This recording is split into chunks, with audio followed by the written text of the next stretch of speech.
إن الحمد لله نحمده ونستعينه ونستغفره ونعوذ بالله من شرور أنفسنا ومن سيئات أعمالنا من يهده الله فلا مضل له ومن يضلل فلا هادي له أشهد أن لا إله إلا الله وحده لا شريك له وأشهد أن محمدا عبده ورسوله صلى الله عليه وسلم أما بعد فإن أصدق الكلام كتاب الله وخير الهدي هدي محمد صلى الله عليه وسلم وشر الأمور محدثاتها وكل محدثة بدعة وكل بدعة ضلالة وكل ضلالة في النار. أخنو ودا اللتيغا ودا ماما اللكيبي أدو تيغان دمو منغان قوى ننشالي النبي مغا صلى الله عليه وسلم النبي نيمي كيبي أغرويا بشيرا ونظيرا نيمي سواسان دانا غونغون دانا. أخنو لنكي مثلا نيمنغا aga kebe kama kenyani ad-da'wa ila Allah nakrin kata Allah subhanahu wa ta'ala usiki aya kama ado nyangal halan yogon gele dawan no gondi kudo nan no don kullahu medanga ado na mera wulindi kata bolleke akhoro yenga ado munnahanu benuga o gelli sigi dingiro be no ga sikki kamma kengani killu be no hadam mengi wuttu kudo ankri nga katta Allah subhanahu wa ta'ala aga sirono mo be daga gemme mo ado fasungun ta gore be ga khini nga katta Allah subhanahu wa ta'ala mo ga siga ga kam wa kadhalika finu wadono ga wajibini siren kamma aga wajabini sere sukamma anga tan khirin dana ye katta Allah subhanahu wa ta'ala angan qawanta na du yambati kunjik kunuya idan wallati ganana mama Allah ke be ga do khaya dinan gollun danga na ga do khaya yere taaren danga aga do khaya metrin kandin danga walla nyaga na subhanahu wa ta'ala Allah ke be ga do khaton khaya riye ke danga nano sonno mun ka khaya danga o kadhalika anonya terinkano fosiru oga diga me mukku oga batini ga fosirin ad-da'wa ila Allah khirin likat Allah subhanahu wa ta'ala ajatini kafini gelli gollum po kallankenya gollum po khore ifo dare Allah no kunga subhanahu wa ta'ala bawana nabi nyimme suga dangi ma fare sallallahu alaihi wasallam asugol lenna ya atarki lenna ya annabi nyimme ame cingani kebe agolle ngani kebe oda famuna ndi gollen ta dono ga kam bawni dunamo man tageti mani kudo wana Allah ya bat subhanahu wa ta'ala rimanan ne kenya Allah subhanahu wa ta'ala da bangandu daga alquran ngam gobe nanti wama khalaqtul jinna wal insa illa liya'budun nanti ma jinna do haram ram meta gantini ki Allah bani kotti ya ba ado taga ke bani ya khanne ma idan wajabi siresu annan naganinyi kentu wagun annan naganinyi anga kempa mun gobe afami intimani karangin killu dawan killu atu inti gemban bani tuwawu ganta rake su dinan lanta fami dinan kaga fami bani bire mo ngane wonon tere mo nga kafonu no gonda ne wona khirindi mo gonne wona bona hay khirinde nya tuwawu ganta da batte nganna bononi ka tuwawu ngana no gondi an khirindi mo nga gemma sirono am pinne na ke banga khilli an qalas na ke banga khilli kudangan nen nya ga sirono mo go be bani idan annabi nyimmo nga igollen ni kiyayi igari siga ya kamma khirindi katta Allah khirinde ke no gondi ituge Allah ya kam nan ngakila Allah kama bon khirinen be fonewe anga tan khirinen kata Allah angi jime nyirwena anyana sabara nan qorenya anna fofu mu kanna fofu mu nyina wajibi yani kan khirin na kata Allah kenta konin da kenta yani amanan nyanga de kebe sugandan to kendi manna wakil Allah kama subhanahu wa ta'ala soroku kanda yenga kudo na tawfiqin kide dunga Allah galle indunge farin tunanga sallallahu alaihi wasallam kenga annan jikello Allah ya kamma ana ken tawfiq dabar nan ken an ken gollini mani nan cigan cigiraki ande soroku kundu wakati be angi gilliga hataji tuwa kunyanni qarangun nan taari wuriya anna kenya dabar ni iga hataji annan girana daga dawan dabari anna ken dabari nyangal hala sudo wakati sudi mo goyani idan anke gollen ni kenya ma tawfiq ke kudo aka mannan kande ana killengari annake ngalla ya maga subhanahu wa ta'ala kenya ni Allah subhanahu wa ta'ala to danga wa man ahsanu qawlan mimman da'a ila Allah ko gana dono agam pasu digan kacci antadu serebe diga men cirenga na gam pasu akhirin ga men ngani dinan ta sere kebe ya kebe akhirin katta Allah subhanahu wa ta'ala wa amila salihah agada golli siran daga na gol nyaman nan talon ke kundu ana hinu hilya koy ki aya bani ko na koy nan ti khirin dem bani tawasini la budda nyimme na khirin de ke jikuru nyaro الدعوة مع الاستقامة على الحق أني مناسجي أنجي كنا تلو أنت رمغنا ناسرو أني الحالان ناسرو خانتنيا أنا خرين نبانيا خاجي كسرن تنيمي أنا داوم بونينا أما ننيا أنغا خرين نكتا قول لك بيا أم بيقيما نيابكي بون أنغا يا خانا دفارك بي صلى الله عليه وسلم أجي كمو منشو آيان القرآن الكريم anga nyaaka de khirindenga duro ko jikku ke garaga na roduya serema ko tanga sabarin serema ko tanga sumbu sonini serema ko tanga nafaqandin ho dambe gan jikku siren killenya ta gallen ciragu awan daga an kapalle mo daga ni ziyara na dina wasanten koyya anga tan ni khirinda ne la budda anna kesu yawdu bawna jikku ke an khirinin nan ko tan digan kan andigan kan ne anga nya tuwa anga dan ni da'inya anyangal hala kesu ni dawal kenga baga maga ba nan na famu nanti golle ke ba nyi mega kam mana ko ampaga nakuna ampa gurje na kotas idan kenya nati serebe ga khirin ni katalla serenta hasu kenga geli digan kacci wa kadhalika ga golle siren da mama nan ne aga telewon nan cigiya serebe ga ke ala halakam idan ogana afai ana koina nanti dawan digan kacci akayni geli diga mum po sirunya aya kena kenya koyne bawoni dawa ngumi amana khirinda nanga akhirin di manya katta ke be Allah gamu subhanahu wa ta'ala ana kabande bakka fofo dambe gani fo gonin tanya ke be Allah ganta munda annasrun ka babakkai kesu illen katta manya ayilne katta nafa goren da muso gorenya sireke daga ni kebe ga sigi golleki anga kebe dabarni ampa Allah ko monya gali da kana fangaro nan yakam anna nafanga la dunadia o kadhalika Allah no kun gadanna nafa gore ngar dono kenyan cigi fare sallallahu alaihi wasallam hadisi be muslim gada hilla nanti o dangani man daa ila hudan sirebe gana khirindi katta khairin sirawo sirus an gana khirindi katta kandayin killen awanya nan dangani gelli musoya muso gore wanya nan danga ko sereke be anga da khira ga golli sereke da bari amuso me wanya nan dan muso gore suga nyana kamandanga ni an kana me kitambe ga da khiri ga golli ke da bari ambe ga da khiri ga Allah galle ke ambe ga da dawa aga nya gelli sunna dungen ambe ga da dawa aga siga Allah gallen kam subhanahu wa ta'ala muso suga nya danga ami gancha hinan danga ni anta hubon na gallen ban suni gallen timandinye idan khairi ntai aga dangi ni gelli anta fona qasini sereke gollen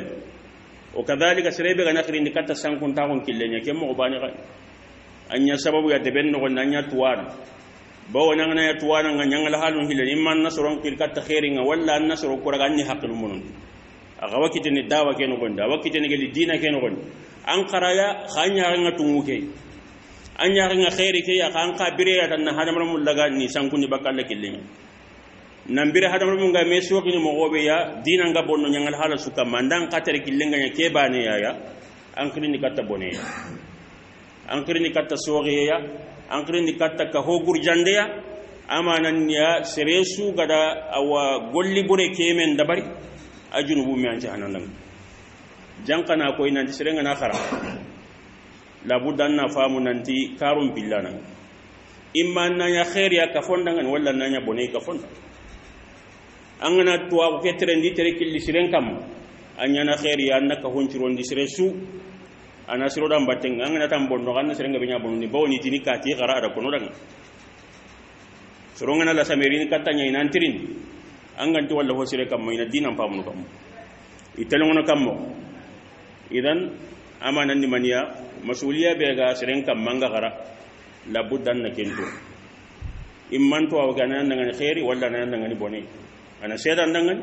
walla na sedan kamma anga golli burebe dabal awagel kenga hadise go fare sallallahu alaihi wasallam hadis kenden tenga ada kono dan nanti la tazulu qadam abdin yawm alqiyamah nanti awal qiyamah san ko tan hadam rabbi men taban di bani taban mi gannan tirin hinu na kate ko do na wasi gilon den dabar ni diga mi ke huriya re ngo haju nga kebe ba do na wutu bakado no antuwa an ilmihi inantir nan tuwa ke anda mani gollano tuwana nga ke tirnin do hore wan kam anga garanda tuwa won kita sigiranya nan ka fonno ko inantir nan tuwa ko anda mani ho golnyano gon ya lan golli ya ko do soron na la ya fi nan la dinan pa mu nan kala siyaba walla anken da duna dunna fanya hay antuwa ko ken gon danga da soron daga ni tengandi kebe ya anduran na famba ne ya gano idan kenda ko inanti serenga na khara la budda annam paklen to kanyimme dan do soron kutun ta bana nyangal halay ante fe mo wadu soron nan kawanda bakka me wori antere mo ko fonno ko nan do soron nan kawanda bakka me wori bawni to wagunya nan kemma angol nyam mo nan kawanda sutu no bawna nga ho dambe da barna ga nyana khatanya an habon ni dinaki an habon ni kafoke soron nya ga dambate andu to mbali ndo karambali kanta ba idan onanti dawa aki tengani kebe ya sharia ke no gondi asabatin tenyani alla kitabi adu farin tunna sallallahu alaihi wasallam wajibinya ko Allah subhanahu wa ta'ala ga to danga suratul nahl nanju udu ila sabili rabbika bil hikmati wal mau'izati al hasana nan dannan kirindi katta an kaman kille alla kille ni man ken islama gondina nan kirindi kattay ama kirindi duro ko de adi bil hikmati kenda ko nan di janka dawa gi killunya ati khirindi mo gon poge mun tay al hikma aga manki ho dambe duna al halan no nda bonno amana ni mania hinun tagun mo siren tuwa ko labudda nyamma anga ya tuwa nan hikma tuwa no nati labudda hinun na gadin timmai anga dawa anga khirindina anna hadama mun nyangal halan payina anni waqatin pay anni dingirom pay dingira ke bagano gondi sefe moko ki katta yannatu sefane ke baga sehne katta serege gai anatu yibega kuna katika manke bakka gelli dawa nga bana bonno angani tele seranga kil walla nga munan sere famundu hoy la budanna onatu ya konte le digame ke ko kati dang kuda ga siron amma tan di tungunya tan ga waran daga san esganke mega na da ko ni kati dang na wadi game ke famunu ba awara no daran tabu ya ba walla logoynya kendi magri sebe gan kawanta tilla jofa nona ken kirse mburo na tan ha o mun dona ke digan cire jofa ndo kati hulani ya diga me ke anya dan kawa gan terin kana ona mun dona ke jofa ona ken cire wudu wa kadhalika al kayfiyya atella ko kammo bawna kama lanyi ni yaboge sirani yunasi barawtel le ken diga me diga min ko ni mogo atwa buntama sono gonti awa manda diga min muna mati ko ni mogo nyan andu serenga mu killenga masha Allah antam pa alhamdulillah rabbil alamin gumbo nyan am pa bakinga asewona kaman hona gumbondo nanna isuni nanui kanga dam babani nanya gajangen tagilla agilla donc dawa ke gana ke mo digame ko tungun nyani ka koni mo ko nyane koni wakati nyane wakadhalika koni wakati ona ken korosi oga wakati kebe no gonni oga la hala kebe no gonni esi ke digame me kun dora wete la koni kati danga ba ona nyanga la hala nyaay na mani muskila no gonni oga la wete le digame ke ko ko tanga ga fam oga na ken nga ka korosi digame ke ro isrono koni dingira anna ken ka korosi anda serenyi jaman na anda digame daga anda warakam adan daga saga tanda kilo honkara nganda masala anda digame kira ganda kono dangan mo sire kam inda ban ogana ku korosi bani dawan no gondi ana hogabe sirondina tungunci heti nan dinna ko mo gobe aga nalingin nan walla Allah gallenya ni farin yanda ko sallallahu alaihi wasallam nan kawanta konna farin ji kun cu garaki ater mo gon cu garaki da dawan da bari mo gobe ya al halake su wada ho dambe gan kawanta nan koni mo gobe nan jago mo gobe nan dabari mo gobe ya ada su killunya koyoya la budoni su ya kafume ogani su kafume wotere mo nga sirona kendi ma sironna mun na hanki da do battenga bawon hada man menga dawa nga kharangun denga angan nen na nyamaniya nga telle kebe sagata nga khanna mo gobe aka manga ngade kebe fama ga famu ma kan nan daga na barandi na ko ta haranda ga balla kenna ma yangandi idan kenya ni dawa ke labudda ona to nanti wajibi nyan ogana to wajibi beni to wanu ngai daga na bangan nanti fardu kifaya nanti wajibi be gani yogonu kana sigitai igada adingira gera na haga mo gobe gan kawanta kendi maro kan yogonu kam yogonu ro tele do habit na batti dawa mane no ganati wajib o diga men na ke kara ya kam kendi ma anga dingira be no gondi kendi dingira soro gana sigitai barakallahu fi igadi sigiranu daga ni haga bani alhamdulillah rabbil alamin ka kinga makite ana bani suka mawajibi sirrin mi sonan ka mawajibi oganati soro go gana sigitai ka kenta ka banan ka ke no woni adu soro be no amara ingi kam manya gan kawanta ne sigindi ni kilifin bawni dawan kabilanga be nyana manan petan nan dina soronkin ba an korege ni yamari salli mo gondo sumi mo gondo tere mo gonga ka fo ke no gon adu nyanga halan juri kenna sere su yotte nyaka bawni kanun no gonga masiro de bellan siro de ben no gonga masiro karan kan kuran de siro oga muskilan kitto olem nunga karalla gondo ho dambe kenniya karam mo gonum bani yan cikki igalem num marani yan cikki galem num karamu de kay ndar kanun no goni saagi ha jinta ha be ha junta kullum ni siro no kam karam mo ngana sigi di tampe ci dabari kiyem mo manga lemme ngana kan no nangen charana anna sigi an lemme ngada kebe karan na ta ma harande leere bana anna ko en ta ha sigi an karamu kam muraja an dabari anna ya marana Allah batu hakesu on tatu mesir tona da baro haju heti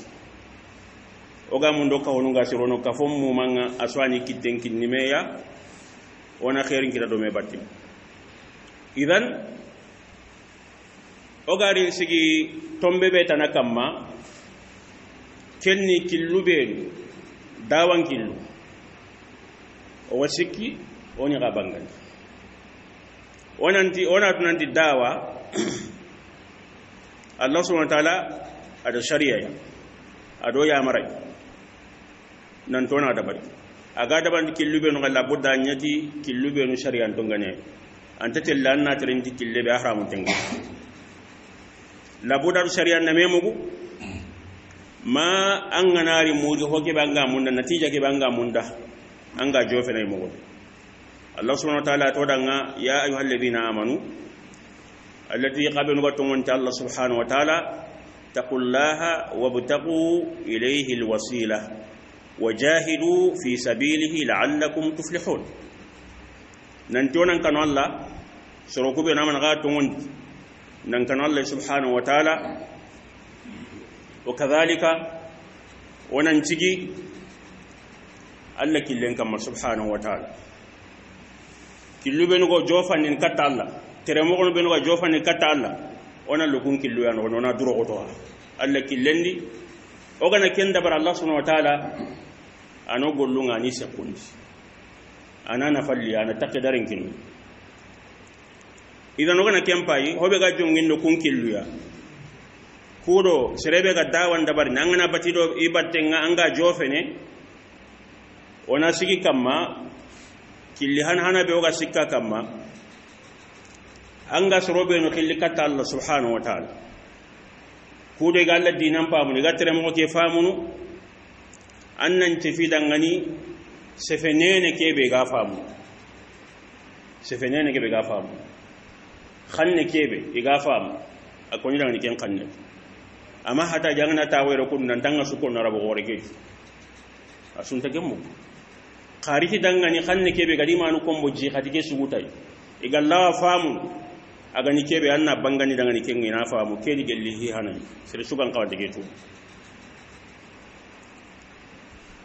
ogana ken korosi awanya sababu ya anga tele diga menjo fandi kebe ya ana khairi ngaben kitano gondi ana fami kitano gondi ana kande kitano gondi kendima ke sigira hana kundu o hinu ko ngaraga nanni boncho bakkano gondi kunni manne kengani awajabi digame swangana da barni hinu yogonu kunnam magfu digame ke kodo digame ke na batten to ko sereke banga sefeni kat sereke banga khilli katta la kodo na batten la anna kun korosi kunni mani wuduhul qawl digame ngana ko nusrendan na ko anna qurandi ana anta subharon dina kama ma anta nyagame suron dina kama maganna riti mana kulli labad mana kisinta ga fami sereke banga sefeni katta na katu digame pamu ani tanci grarentano keni ban fillandin ni manne digame ke banga konna kamandangani digame ko waqi inna mewto oga wakati be no gonti annari ti kenya ngal halati mogonewe fami mogonnewe tere mogonu be no gi kamma birayen no gondi ado kentere mogona me wutu mogodi akama ngakato digame ke aga famu soronga kebe birana ado soroku iga bire al halan be no kamma ikawandi kenya kamma idawa kenya kamma ko dina famu misalun kati dangani kenya kamma sikandini manne andigame anya digan jawaban to hokendente ana kisi bakka futundu anga seven soronya daga andigame nga magari tananga digame kutanyi menanga kono digame su anga munanna lina ajofani soronya adirasa anna gemundi akhta suga no nanni baga no woni sefe mo bure suga no nanga nan dawanye ngene wala soronga semuna mo anna su kori bakka no kudo anna rikindi mo ko kana gem ana gem tere mo hillandi be ga sikka kamma serenga di nyana khirinda nanya la budda angoli sirenna ngabo kani dawa nyu mangengi anyi man khairi ngabo ina an khairi ngana gabo ngana khirinde ke kundu soroku ana hosiriye bon wannan danyi me ko te hina khairinya anyi me ko te ni sere khairinde kenyan ci gan khairin nan gabo dinan tan cefe kandan cefe nya gabe ngani kanga golle sunya na kuna na sefe gurjana to fosiro ado nan cada maganyanga ani nan kani nan cada maganyanga ga al hirs amananya anna kani kuro annanya yaaqi mogoy kirinda nanya yaaqi mogoy bawoni anga soron killi katta hokebe la budda ne soro gura nyaaga nanga igananga ribani I wannan dikebe anga ko name nyana nyimme kudo soro gona nyaaga dambata anga da famu nan danni yaake mo go nyay bani anke nan ko dan diga mo ko rosini jamat antere mo go ngade ben no dan nan kawanta ko rosini jaman no dan nan kawanta tasarrufatu ndabar nyangal halanu dan nan kawanta ke su ko rosini bawona nya misali ngaketa kenya nanna khani mogo siri kudanga nyana yaake mogoyi soro kudanga maganya sababu yanga dina ngurjana kun hujja nya hujja li dini dinan dangan maganya hujja ala din dinan kam soronga dini kadinu hay antini sunna dum wala kadinu yantina iyana dinan kiliman andi warga mo angale ke dabar bana ampay geni sire su ga alla dina ki kamana ki man pay to nyabun sire banya ga na sironga dina skey kuwa kebe kam mangani menu wari iga gollu benu kam makendi man kawanta sire na nyaaga di batte on kawanta kuwa ga bondini ku tere mo on kawanta kya ga boni ge lobire no gon kyan ko to har grinde ge mi anga ka kebe no gondi annanya sire ne weya ka ge annanya misali ka ge annanya fonnan cire nan kota su annanya haqilante digancir ko ngana nan kota su ya anga ka kebe anga kafo kebe anga debe kebe anga kharalla kebe anga tagalle ma kebe kendi mandi game kana bugu sallan ana fosiru kendi mawgati annan kani kudo annanya misali sireya yaare mo sireya angol nyalle ma ko kafini surota nonnya anna suron kiri anyi menanya misali tungu konginga gare anna ke mbaga ngollen tude harasange tungu konge gelli masala ngen no gondi gol nyam mo gon posire gelli duna dum braike to gonna mana to dum golla gani ba anna famna duna dum gollu ko do dina ge sumali denami andu sere ka so gantai ba ka ka mangaza ba ka ka garalla ga ba ga garan ni don anna sigan karenga mo ke ba manan niya an ci giranga ke be la budan na timantinya ba har ga nan pakkan ka dun ko do anda wa kana fosiro o kadhalika annanya hinna nan qorenga soroku dinan da sere su an pinne na haisere be gan hobure nya da barkata ngan ken hosire nya da bar antan na dawanya cebe ga hoburen da barkata ga diga muren kon nan dangani an ken nan dangi ken wajibi allo ken kanne maga anta nyaara no faari anta na faari golle nya da bar sallallahu alaihi wasallam ho dambe ga ri nan ken maga tanga hayndi nin kallemme ya tuga ni nan na hayna dinan timan yampa anna hisiren da barkatai ko do ana hosira kama ngana batte to kama ngana kandetan ana kandetan wa kadhalika anna du hetu hata na du yambati maniya ti sabariya la budda anna du hetu hata di kenya ya jikunum posiru awage lukunji kusiru no ni kenya na sabariya ado lahidu timmande lahidu timmande anna marange ni da'inya lahidu su hoho dambe ga gali hanganke nganjambena dun denga kun tamba dawan jikunnan angari ni kebe ko kun amanan hari gorgoran Allah kan katta soro anke nyi men lahidu raga nanga timmani mo be gan kawanta anke na soro kitta kam kira ona ka huduma ga anode manaya mo siri wakadhalika hadamna mesugadi dawa ke no gondi ko ga bangani mo be anna golli sirenga bende baranna sada ma nyangaaw kudu sron na nyaaga dam batin o gari ni awa tere mo ko be tan ko kingan tere mo sikandi kenniya duro goto ye bimana an tujahida nafsak annan du gaja an yonki hina bawoni dawa ke nan nasireta na yara ga anga dawa na kuda gi yonki ngaja ngamo gobe ya aga gilili mun kam magaro nalla sagonti sire su hina dawa khor be gan kam mayna nyimme an yonki ganna gaja anna bagi sagonti anna rolla sagonti kiani fokote ngi angana kato ke dabarni awanya sababu ya anna kato an kore ke dabarni ando hobe gana bugu sella nga khala sin tenya na magalla tawfiq ndabarandang khanyi me birenal li munya kam anna ko dawa na ga fosirol a hotuna idan ona ken karaga ona ka fuduma kingani no wenkun lagoni gaja oni bugili mun alladina akhiri mande dawa na sanki hinewe sire suka hinewe nyani amma famo akote nyani anna do kan nanti tumayin tay likkebe angana tinga kota be ya mangan kara mangana karat an kallen palle ga tokki kanan tinda dabar ke dan tampi entai de bawon anda aljanna ya sugan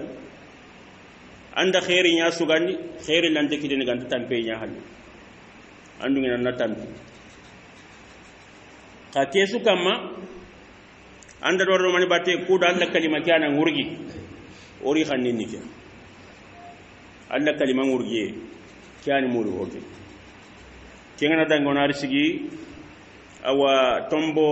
sikandi kamma kengani natu nanti dawa nga fasongun tawo ngay mo siri kendi mo zadi tampe gedi nyangal hala kesu fasongun tawo be ganta ho dambe Allah subhanahu wa ta'ala ada dawan kibaren qoro ni mo siri mo ga sigi fasongun tawo dan tanto kam masaso ni bangandi onan nanti ani aslunga khoro be ya annabi nyum nga sigi tay ko ga bangani digame awa nyin ko langa mo be serawo sere sanga dan cikkito ke kille ya kengani dawa ke kille an nganya na duranga meccenga anna famu nanti anda khair gore sugandi bona nyanda ngani asharaf anyanda ngani wurgiyenya anyanda ngani kana dagayenya anyanda ngani khairin kitandenya dunado la sere su anna kella nyingola bona anda nabi mu nyame cengu danga mun na dingi hi hillandi nimaniya façon tago be ga dawan digame am pasu digame ana so akam kenga nan kirini kata tauhid nan dalla ni bani asuna Allah ya bat am pasu ho dambe hisikandi be ga dononga dawa sere be ga sigi aya kamma ambara jinga sabatin tenya kawanatan hinu qur'an wal al ikhlas wal mutaba anna khalasin dangana dabar bona an kota ken dangan nan timpanya na dalla bani anna dabar na ya ga farin sallallahu alaihi wasallam am muso nga sabatin tenya Allah no kuma subhanahu wa ta'ala wa kadhalika wa sababu ya gallatu ni bakka ho dambe gan Allah yang ngata yi anga kirini katta Allah subhanahu wa ta'ala bawanya ngakite ne gelli khairin po gaben ogana dangi ke ngonari hinu benu aga ni fi lagarunga allati al-umur allati yajibu at-tahalli biha khilal ad-da'wa hinu benu dawangu me so angan kawda na du yambati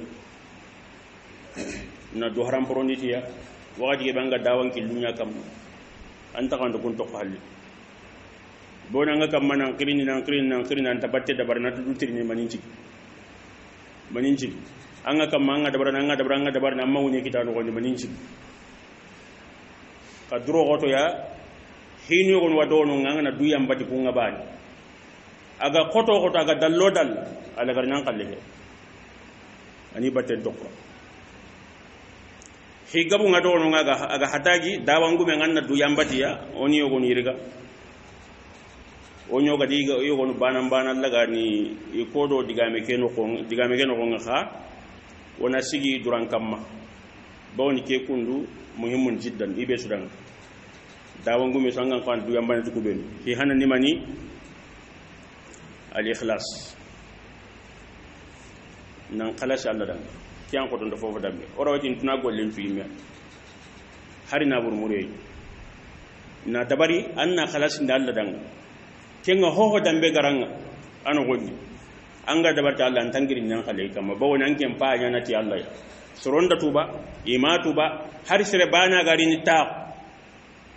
anga garawundi dawan pedinan daga bayanun do muhadaran bana dabaro dawan abirna ho sire nyimbe de bunno ko nan taawuya karallem mu gari nangi garawundi annan pankancuro karallahu buya lemnun nan ciro in kara inan latu lemnun ga siro bani ka hon ciro boni lenkire bani gumbani goren ani gumbani almamin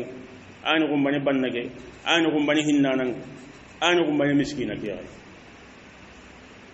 ido karangi ngana girado tarbiya kengani mari tempo sire angana daga bakir sunga daga mi ga khoro dimma be gana lemnu ngari ga khoro ga sage sikki dinan don nyangal hala nun cuya mabutu ngamuri majikunga sembe manan kum mi hore ni mania lemnum maranden di kharange dawa nyimme ho silsire ni kenye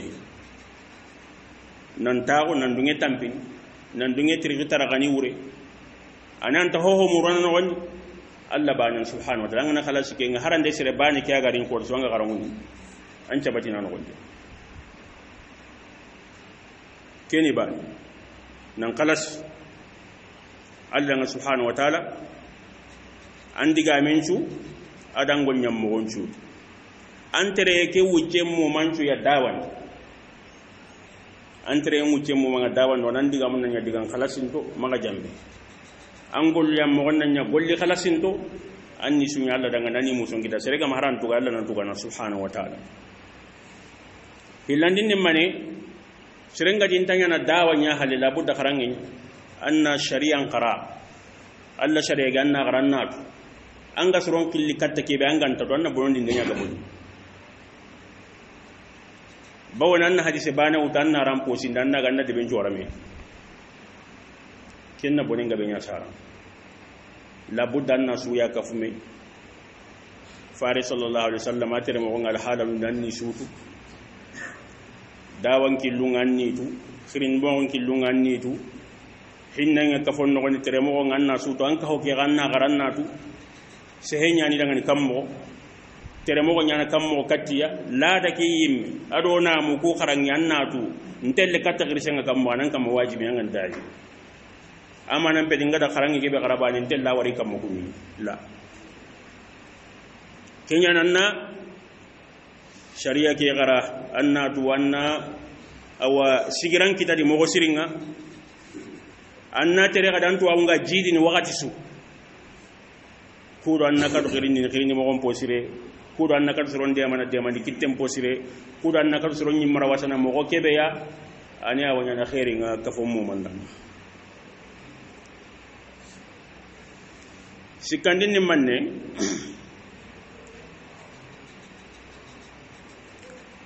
serebe gatina dawa nya dabarni amuru honna nyamaniya anga muson kitallano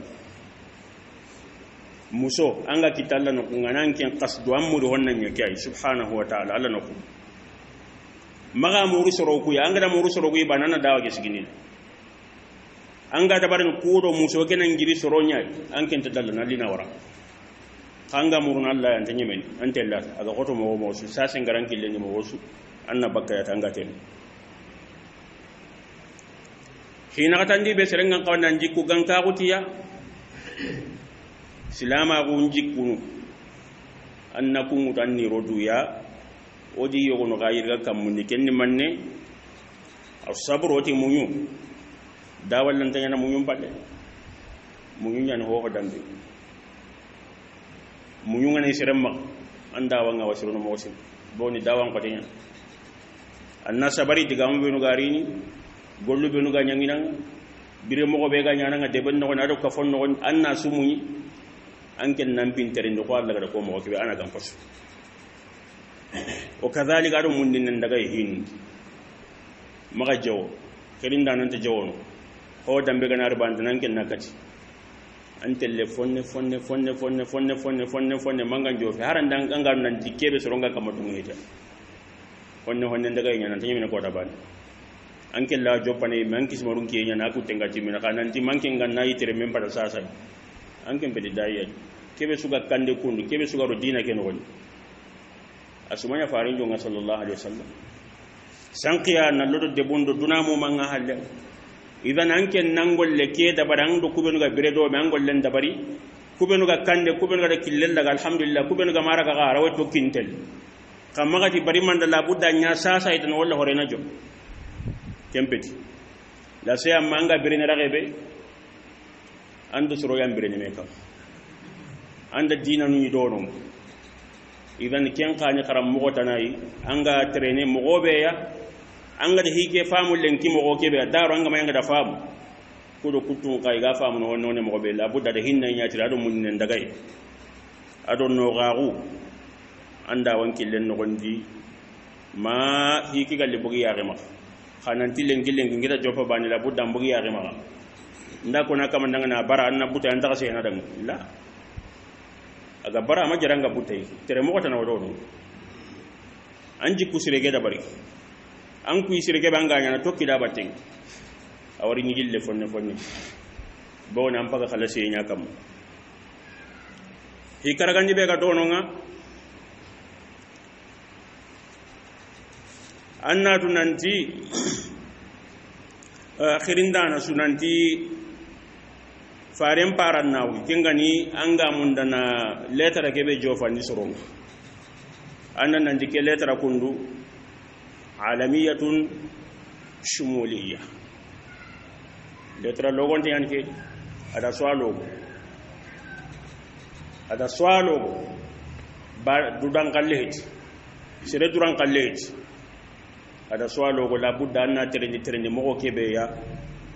aga sankiniya tiye son potimante kudo ana jofi be suya tingani khalasinte Allah na tawfiq ndabar be dangan alhamdulillah rabbil alamin agama dabari be gadanga kempeti anken foti kaybe suke ganna bire qurakam anna bire ya garanta ko kam dinan da kyamu amma di kaji ga majaringa jofani kaji gen duguta anta sere lagar mo harsa killi hana bi angara wudaga magge mu killu tan wodo no ngana kun killu ande sefen kille nganta hosiro no nyangollun kille ngado no sumbu sonnon killu ngado no awa nan daga an ka palle manku nyite Allah killu ngado no ku killu su sere suga dina dawa nya da barni kebe an kalle ga man tan kalle ga ma kebe watu ga man da tun kam an kem pakenya ni ta galle ma ke do sumbu ki hakendo digancire ke ko ngende tere mo sire nga katta kama kenan kama wajibi nya bawni ke gani dawa nyowal aga fosirundi wakadhalika hitum mun nado hilagare wakati ketinto ona ra be giti kenga kirinda nan nan nya sire newenya hakirinda nan kasapenya ngen taganyen anken da duro golle ando kirinda nan ne wona sire newenya annanya terinka nan antron na goro tirenga na lagi mo ko nan ton do menyir wandan na terinka annaka da jabil siren kanken kasapenya sirran de ni mo ko yimme ko nan dangan gella gamare angi an anda hinani kir la buddan nan dina annanya dina wasantenya annanya sirenewe annanya hinnanan korea annanya khannanan korea sire su agal dina ge mun dagari ni mo ko idan akhinu awa kudigan barakatu be no gadi sagara kunu bonchon de gor ngiwri ka woni ridi bawo no ga sifeni katta